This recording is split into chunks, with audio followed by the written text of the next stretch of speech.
नमस्कार दोस्तों, आज का हमारा टॉपिक है लेनिनिज़्म, लेनिनवाद। जो लेनिन थे यह मार्क्सवाद से प्रेरित थे। हम इनके विचारों को आज पढ़ेंगे। लेनिनवाद व्लादिमीर आई लेनिन द्वारा प्रतिपादित सिद्धांत है जो 1917 में की क्रांति में प्रमुख व्यक्तित्व थे। जो लेनिन थे ये 1917 की जो रूसी क्रांति थी इसके प्रमुख व्यक्ति थे। लेनिन ने मार्क्सवादी विचारों को मौलिकता देकर उसे आगे बढ़ाया है। लेनिनवादी अवधारणाएं मार्क्सवादी विचारों में योगदान देती हैं। उनका प्रभाव साम्यवाद, वैज्ञानिक समाजवाद का महत्व अत्यंत महत्वपूर्ण है। अर्थात जो लेनिन हैं इन्होंने अपने समाजवाद की विचारधारा को ज़्यादा मौलिकता दी है। कम्युनिस्ट घोषणा पत्र 1848 कार्ल मार्क्स और फ्रेडरिक एंजल्स ने कम्युनिस्टों को हर देश की मजदूर वर्ग की पार्टियों का सबसे उन्नत व दृढ़ वर्ग है, वह जो बाकी सभी को आगे बढ़ाता है। लेनिन का मानना था कि जो लेनिनवाद है ये सबसे दृढ़ वर्ग है जो समाज के सभी व्यक्तियों को आगे बढ़ाता है। समाजवाद अगर आप नहीं जानते तो समाजवाद का अर्थ होता है कि जितने भी सामाजिक संसाधन है, राष्ट्रीय संसाधन है, उन सभी पे समाज का अधिकार रहता है। परिभाषित किया है वह अवधारणा लेनिनवादी विचारों के लिए महत्वपूर्ण थी। लेनिन ने देखा कि कम्युनिस्टों की विचारधारा में सबसे आगे की विचारधारा थी। क्या सबसे आगे की विचारधारा थी? समाजवाद। लेनिन ने देखा कि समाजवाद जो है सबसे आगे की विचारधारा है और कम्युनिस्ट पार्टी एक अत्यंत बौद्धिक अभिजात वर्ग के रूप में उस समय उभरा था।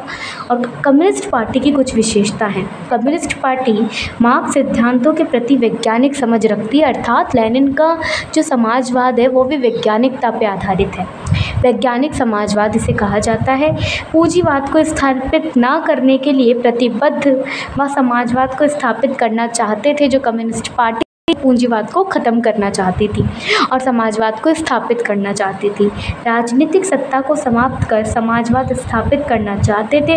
ये राज्य को भी मिटाना चाहते थे, हटाना चाहते थे, क्योंकि इनको मानना था कि राज्य एक आवश्यक बुराई है।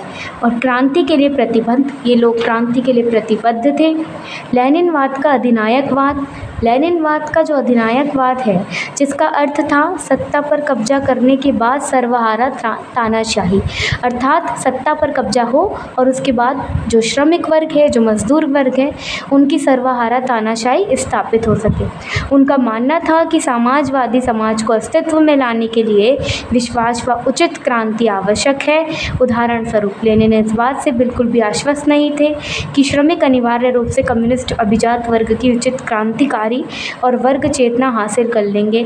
इसके बजाय उन्हें डर था कि वे ट्रेड यूनियन गतिविधि के माध्यम से प्राप्त जीवन और कामकाजी स्थितियों में लाभ से संतुष्ट होंगे। अर्थात उनका अर्थ था कि जो श्रमिक वर्ग है, जो कृषक वर्ग है, वो क्रांति नहीं कर सकता, लेकिन उसे अपनी कामकाजी स्थितियों में सुधार लाना होगा, लाभ से वे संतुष्ट हो पाएंगे। बल्कि जो मार्क्सवाद था उसका मानना था कि एक समय ऐसा आएगा कि राज्य खत्म हो जाएगा। तो आगे हम पढ़ते हैं। इसमें लेनिनवादी पारंपरिक मार्क्सवाद से अलग था, जिसे भविष्यवाणी की थी कि भौतिक परिस्थितियों में श्रमिक क्रांति की आवश्यकता के प्रति सचेत करने के लिए पर्याप्त। अर्थात मार्क्स का मानना था कि भौतिक परिस्थितियों में श्रमिक क्रांति की आवश्यकता है, जबकि लेनिन का मानना था कि जो अभिजात वर्ग है वह वर्ग चेतना का प्रति है और वो क्रांतिकारी बनेंगे, इसका कोई आश्वासन नहीं है। तब लेनिन के लिए कम्युनिस्ट अभिजात वर्ग श्रमिकों का मोहरा था।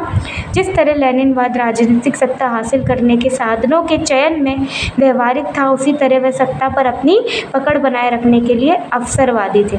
अर्थात लेनिन जहाँ पे व्यवहारिक थे वहीं सत्ता प्राप्ति के लिए अवसरवादी भी थे। और इन्होंने एक इकोनॉमिक पॉलिसी 1921 में दी, 28 तक चली। सोवियत संघ में बाजार अर्थव्यवस्था तथा निजी उद्यमों को बहाल इन्होंने किया। सोवियत संघ में समाजवादी समाज का निर्माण हुआ, अर्थात इन्होंने जितने भी पूंजीवादी लोग थे उनको बहाल करा, अर्थात उनकी जो इकोनॉमिक पॉलिसीज़ थी उन्हें ख़त्म किया, पूंजीवाद का विरोध किया और अंत में समाजवाद की स्थापना की। Thank you. शुरुआत है, सपोर्ट दीजिएगा। Thank you so much. Like, share and subscribe.